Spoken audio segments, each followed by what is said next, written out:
Big Local is about not being proper, but as my lady Sheila said this morning, not being improper. There's hardly any suspicion now. There's still a little bit.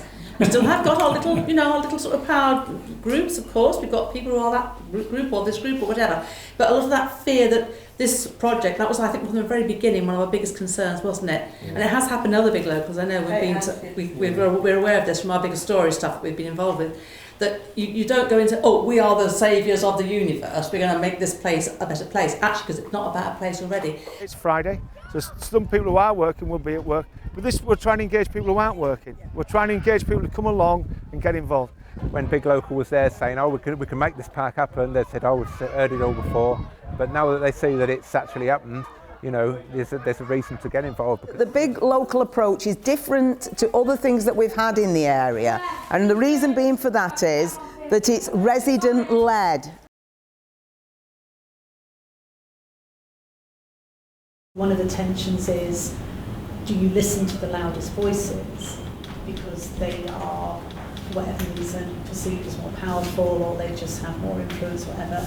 Or is part of your responsibility to surface some of the quieter voices who are perhaps not as well connected or as empowered or whatever, but their need is more, is kind of deeper. So that, I think, is a tension that probably every project in the history of time has had. And sometimes the loudest voices are the most hard-working ones as well, aren't they? Mm-hmm. So the people who are putting all the time in and trying to make it work have the loudest voice because they're right at the centre. If they're not too confident of speaking in public or joining in and participating, they'll speak through that character in the community that they know and trust to get their voice heard, rather than coming to the forefront and speaking for themselves. So quite often they do come representing, a large part of the community as well. If you're going to get young people on board, it will prove to the council that, look, this is what the kids want, and you need to get the opinion of the young people up. Because, the young people, it's where they're like, when they get older, they want to see a park. Because obviously, as you can see there's nothing from there about their kids and their kids. The young people are wanting a park and wanting this, but they need to have their voice heard. But skate park, we would call them wheels parks now, but skate park. Now, we are almost at the point of delivering that 10 years down the road. We're going to get it. We're going to get it quite soon, hopefully, but we haven't got it yet. But it has been a 10-year progress. And we still have got, the public meeting we had about 6 months ago now, which was the last one to get to this point, we had about 4 very loud voices in a very busy hall shouting against this, literally shouting against it, weren't they? Shouting against it, telling me I know nothing, which is probably quite true. And the other people in the room, which included some young people who come with their ideas for improving the park, around the skate park project, wanting it. So we had probably about 80 people in the meeting, 100 or more, 4 shouting against and 96 wanting it. Now, I'm not saying that the don't wants shouldn't be listened to as well, but their objections had to be understood, commented upon, and dealt with. Otherwise, they were just going to continue to be cross. When we talked about doing our park, right? I mean, Facebook was lit up. They're all scum, they'll destroy it. Yeah. It's not worth having. In these deprived areas, you don't just have the English and the maths that they're struggling with. They struggle with personal relationships. There's people with broken down families. There's mental health issues. There's the normal drug and alcohol issues. There's domestic abuse. The transience is just absolutely ridiculous. The state of the housing, that's also like, we have a large number of HMOs. There's something invisible also in the way that Big Locals work, I think, and we all might know what those are, that don't ever get really recognised and talked about. And that is the way that we work.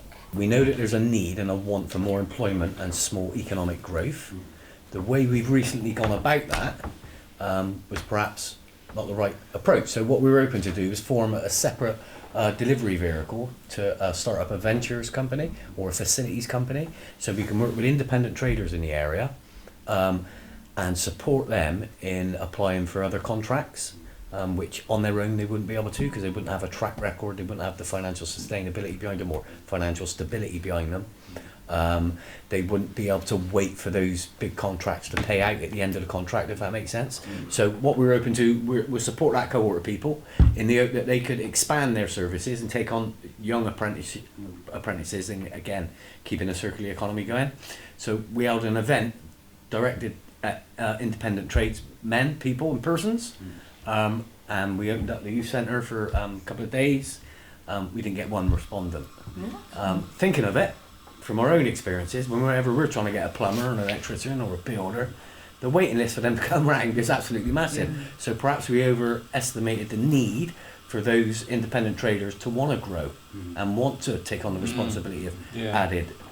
So we know there's a need there around employment growth, but that was a bit of a learning that we thought, oh yeah, well that's a dead cert. You know, people are cram at that, and we got it wrong, terribly wrong. But we're still going to keep that on the back burner. There's definitely a need for all these elderly Irish men who we knew were still there to socialise. We'll set up this community allotment and they'll all sort of come along. In fact, they didn't want it. None of them came along, and it ended up being run by women. And it wasn't what we thought it was going to be at all.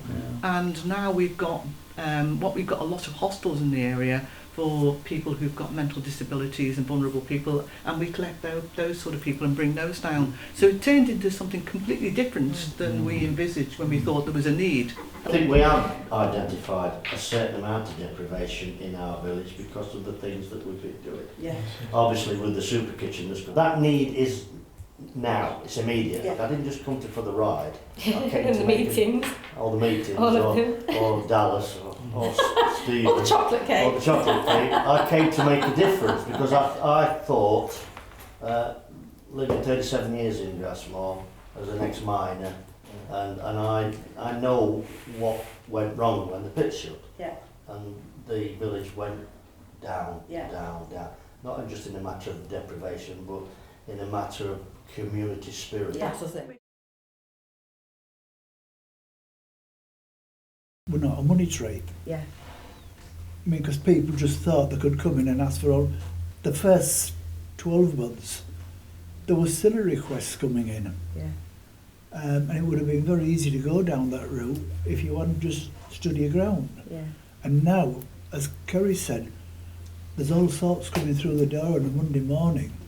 And I would say at least 75% have something in them. If they go away, rewrite it and come back in a slightly different manner, and it would go through. But it was getting over the fact that there's a cherry up there with £1 million. Yeah. And £1 million on this estate is a lot of money. When the park was in its development, there were quite a lot of nasty comments on social media about why you're building a £400,000 park up there. It's going to be wrecked, you know, people are going to trash it, not respect it, and I think they're eating the words now.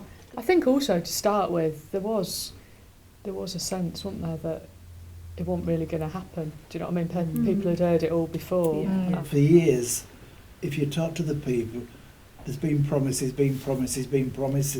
You know, this is about, seeing a bigger picture. But you don't see that at the beginning. It's taken 3 or 4 years for us to get where we are now. And I do think people need a lot more education to start off with. And the fact that before they even get off the ground, it's going to take them 2 years. You know, that's very hard because you lose people in the community. People give up, people get exhausted, people think, oh, it's not going to work. Here we go again, we've had this before, and people just drop out.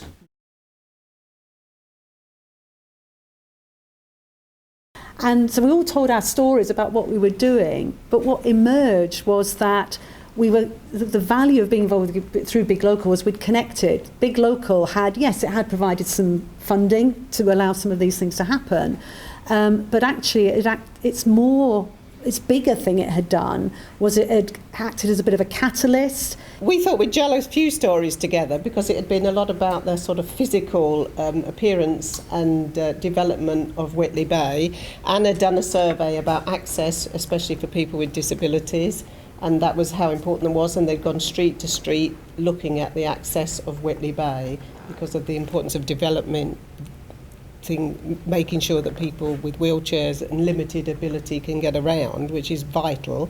And then Jean has been working on the park, the local park where the water park is, and they're developing a Friends of the Park. And through the big local, they were able to get a small Sparks grant to get insurance and other pieces of equipment to get them kick-started. And myself, I'm on the market committee, the New Green Beans Market Committee, where the big local provided tables for us to enable the market to start off and develop. So all these things wouldn't have been possible necessarily without some type of support from big local. Sometimes you know you've made an impact because you mentioned earlier that when we had this meeting about about the environment and we had 40 people turn up or something, then we knew we touched a nerve then. And so when we took action about it, we knew that we were making some sort of contribution to people's lives. We are also an intermediary, we are kind of catalyst. So I just gave him a little tour of the town, and because I was looking at it with somebody else, I was forced to kind of really look at it. And I was thinking, actually, it's uncanny, isn't it? Quite often people just came into the shop for a chat and ended up with a form, and that's a really lovely idea, and why don't we do this? And projects we funded like the CSCS cards. Well, do you think that was a success, the CSCS? Well, we've done it 3 times now, and I think probably almost 100% of people have passed, and many of them have gone into further training and to work.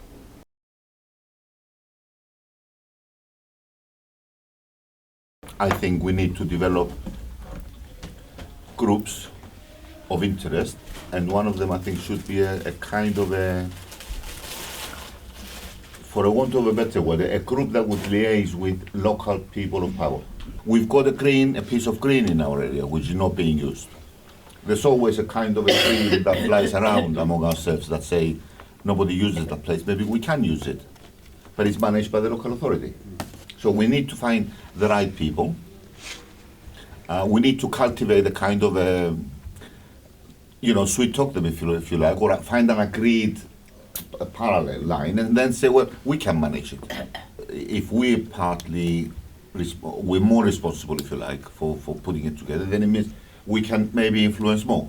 A lot of people are very old people who are very physically they can do nothing, but they've got their voice and their what we call motivation, and to having this with it, and hopefully you will get a star coming out from this to see the so you have to have always this communication is key, that the big local does need to reach out for people and keep in touch with people once they click into the big local, so that they feel part of big local, even if they're not necessarily involved in a project, that local individual people feel part of that big local scheme. Big local helps Whitley Bay to have a voice to the council, it acts as a conduit. We can just get on with developing projects without jumping through hoops. This is just doing things differently in different ways. County Council, Borough Council, North East Derbyshire County Parish Council, they gel very well with it. We are constantly asking the question of what can we do next and what can we do to improve the community. And what can you do to help us do it? Yes. That's the big one. That's the biggest priority, one. Well, that's the thing, people are weeing all over the place. Yeah. Because it's what can we do? And they've got the voice, as Barbara said, that where they know who to speak to, and they're speaking to each other, but they're getting the capability and the capacity to work together. And it's what are we doing? It's not just expecting people to do things to them. Trying to get some of that working together more effectively. And I So think that's we set up helped. the work. We used marketplace funding, the big local marketplace funding, to set up the working together groups, which is what Joan was talking about, the working together groups. And that's got, who's it got in there? All of the key organisations in town. So we have town councillors, we have our LTO is a charity, Ramsey Neighbourhood Trust, they're on it. Organisations that work with businesses, so Joan is Link for Growth. The library's on it, schools are on it, the Community Hall Trust, all the key organisations come together. And at the moment, because it's about everyone pushing together for the good of the area and not competing with each other, or we do that bit and they do that bit, and it's about us all, because we need to think strategically. When this million is used up, where else? It's going fast.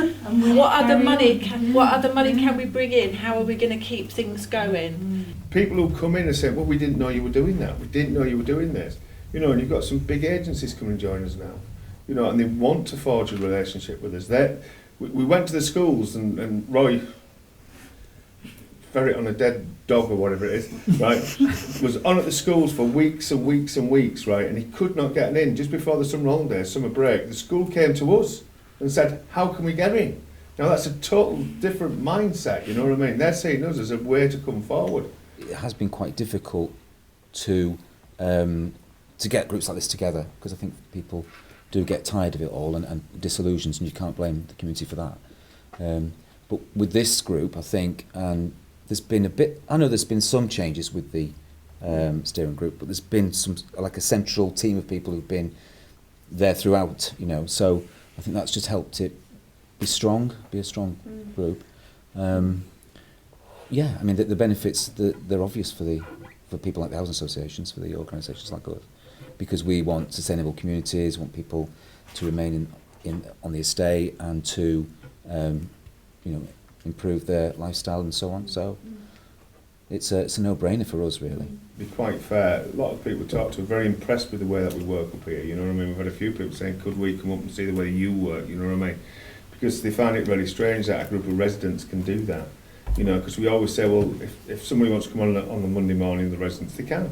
You know what I mean? We don't say they can't. We always drag Jane out of bed to make sure we've got enough work. It's a shame these European funding programmes aren't more like big local. Yeah. Because obviously CLLD is European ERDF, ESF. Yeah. I mean, you know, they come with, you know, reams and reams and reams of contracts and outputs, and you know, light touch they're not. They're not light touch, they're going to be quite heavy, but you do need a structure to sort of like apply for it, and I think that we are in a position for a structure, you know what I mean? Yeah. It became very clear once we'd launched the big fund that we could just sit and there would be a queue and we would hand out money and then it would be gone, and the people who'd been queuing would go to the next pot of money. Getting something that's sustainable is really, I think, going to end up being one of our priorities. Otherwise, we'll simply just be handing out money as we go along. At the end of our brief tenure in history, to have set up a funding stream within the locality that is perpetual. It's self-funding, that the ambition about granting and funding is much lower, but much longer term. I always like to think that we've left a legacy here in Lawrence Weston for those children to enjoy. This big local is making substantial things what will last 10, 20, 30 years, i.e. pavilion, the development in Aslan Park, showground. These things are not just going to buzz and shine brightly and then fade away. These are going to be there for years. Through the Big Local programme, we've got a high focus on fuel poverty for our residents. So we're trying to explore ways on how to address fuel poverty and obviously cleaner energy. So we formed an energy group. We invested in a young chap to do some energy programme for us, some energy work. We only invested £2,000 in him, I think that's 2 years ago. The Big Local was invested in me and spending time on the project, and I've been able to draw in other funds to support my role. We are employing people to go out and get ideas, get money. Avonmouth being so close, it's been pollution that the community's experienced but not had a community benefit. So what we were able to do in negotiating with the council was actually take on a site that the council owned. We were able to demonstrate to the council we'd get far better value for the site as a community project than it would be as a commercial development. Money is what counts, and therefore we have to influence the local authority. As a result of that, Ambition Lawrence Weston now benefits from a community fund, from energy and monies generated from the solar farm itself. People keep bringing this up. Once the 10 years you're going to go, aren't you, Big Local? What's going to happen? I said, but no, it doesn't work that way. Because obviously all the working projects that started, which we hope will sustain themselves, and they'll just go on and on and on. Some people in this area have just given up and can't see any way out of anything or any change or anything, and so a revolution is about change, and we'd like them to have that hope to be able to change. I want to see change, positive change. Like, we have this opportunity that is, no one's been given this before. People, yeah, sceptical until they realise that it is resident-led. 10 years' time, I'd like to see, Mandy, your successor and a group of new people here in 10 years' time say, right, this lot have now gone out to graze. Can we build up on what they have started? Now that is what I see is a test in 10 years. And I think that's a challenge. And if we can do that, Big Local will have been successful, because people have been ongoing. And it's up to us. We are laying those foundations. And if those foundations are firm, Big Local will continue. Yes. I have no shadow of doubt about that. Yes.